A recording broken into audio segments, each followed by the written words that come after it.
skal man tale. Bare tale. Normalt. Ja. Lad os lige se den video. Yes.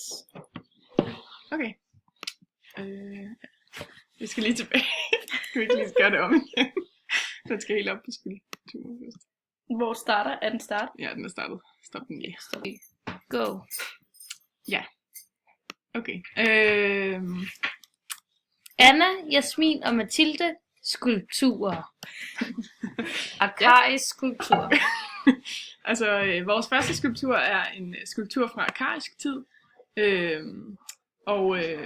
Arkaisk tid strækker sig fra ca. 720 til 479 før Kristi fødsel. Og karakteristisk for den her tids skulptur er blandt andet det statiske udtryk og de store mandelformede øjne. Så kan man se, at han har det, man kalder det arkaiske smil, sådan et lille forsigtigt smil. Og selvom han er en mand, har han langt hår med perlelokker, som også er karakteristisk.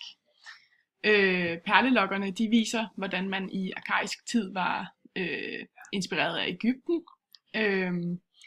Og der kan man også sige, at hans position ligesom også minder om egyptiske vægmalerier. Han er nøgen, i modsætning til kvindeskulpturen, som er påklædt. Og så kan man se, at hans venstre ben er lidt foran det andet. Som, ja, altså i modsætning til klassisk skulptur, så er han meget frontal stadigvæk. Og man ser ikke nogen kontrapost. Det vil sige, der er ikke noget knæk i hans hofte. Kroppens linjer er meget symmetriske, og han har en meget tydelig muskulatur. Men den overdrevne statiske position og selve anatomien er ikke naturalistisk. Så han virker lidt mærkelig at se på. Det kan godt se ud som om der er farverester i hans hår, og det er fordi at de arkaiske skulpturer oprindeligt var farvet. Det er noget man tidligere ikke har troet på. Ja, så er vi videre til næste skulptur. Senklassisk skulptur.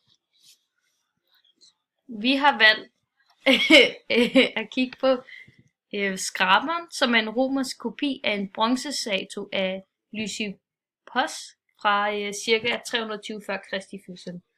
Og det der lige karakteriserer senklassisk skulptur er, at Athen lige havde tabt til Sparta, så derfor blev demokratiet erstattet med et oligarkistyre. Så det vil sige, at nu kom der mere fokus på individet og dets personlige træk, frem for en kollektiv fællesskabsfølelse.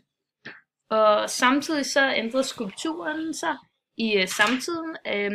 Mandekroppen blev nedtonet i forhold til muskulaturen, og figurerne blev mere elegante. Skulpturerne blev også slankere, og håret det blev endnu mere detaljeret og livagtigt. Fordi nu begyndte man at indhugge det i stedet for i skulpturen, i stedet for at indriste. Og kontrapostillingen, den var der stadig, men der kom bare mere bevægelse i den, så skulpturerne blev lidt mere dynamiske.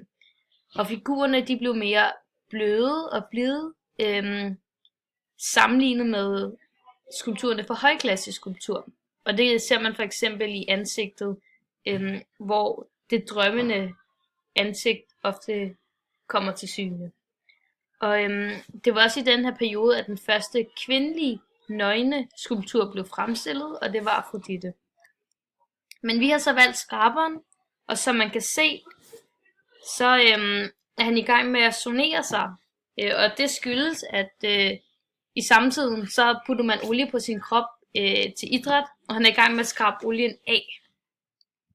Så den er dynamisk med bevægelse. Og man kan se på hans krop, at hans muskulatur er nedtonet, og hans ansigt virker meget åben og individualiseret. Han kigger drømmende væk. Han har også en rynke i panden, hvilket var meget nyt i den her periode. Og munden den er mere rund og fyldig, og læberne er let adskilte. Ansigtet er drømmende, som sagt. Og han er en slankere figur, end hvad man så tidligere.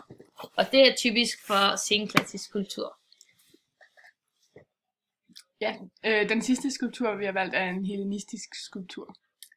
Ja, og denne her skulptur forestiller en fuld gammel kone. Det er også det, som skulpturen hedder.